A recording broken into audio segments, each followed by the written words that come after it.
Her name was Chanda. She was just 12 years old. She didn't have a real home.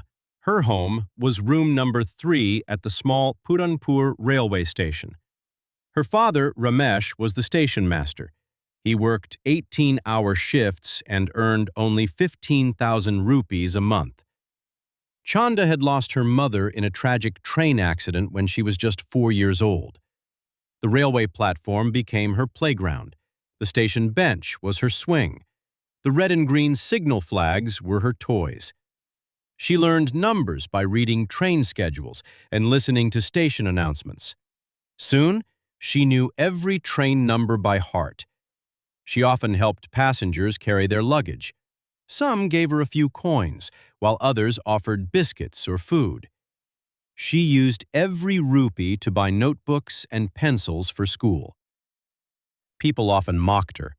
She's the station master's daughter, but she wanders around like a street child. Chanda never argued. Every night, she quietly studied under a lantern on her father's office desk, dreaming of a better future. One stormy night changed everything. Heavy rain flooded the railway tracks. An emergency message warned that the main line ahead had been damaged, but a freight train was already approaching. Ramesh was lying in bed with a high fever of 104 degrees Fahrenheit and couldn't move. There was no railway staff nearby. At 11:30 p.m., Chanda heard the train's whistle in the distance. She looked outside and saw water covering the tracks.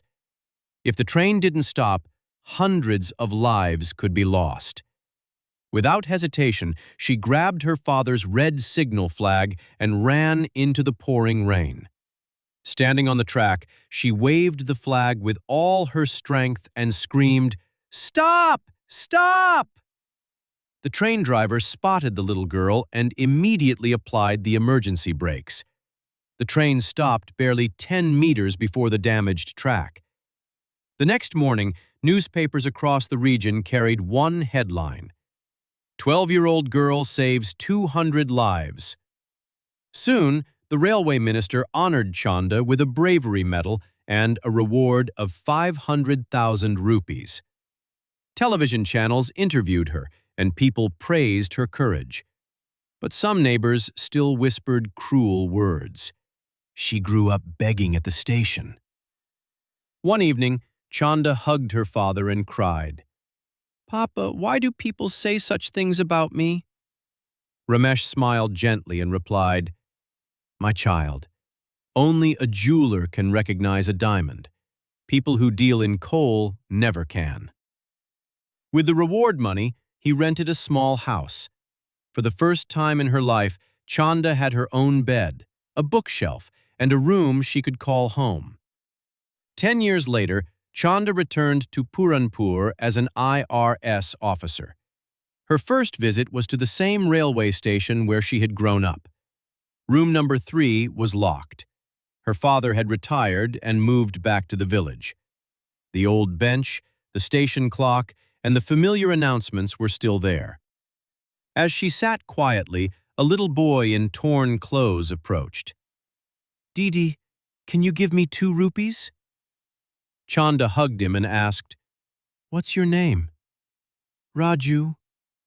She handed him her visiting card. "Come to my office tomorrow. You'll study from now on. This station is my responsibility." That evening, a new announcement echoed through the station. "Attention passengers! From today, platform number 1 will have the Chanda Learning Center, created for children who have no one to support their education." The same people who once mocked her now stood clapping with pride. That night, Chanda called her father. "Papa, today I didn't wave a signal flag. I changed someone's life." Her father replied with tears of joy, "My daughter, you are no longer just the station master's daughter. You have become the mother of this station." Some people are born at a railway station, but they grow up to become the destination for an entire city. If this story touched your heart, please like, share, and subscribe to our channel for more inspiring and emotional stories. Thank you for watching.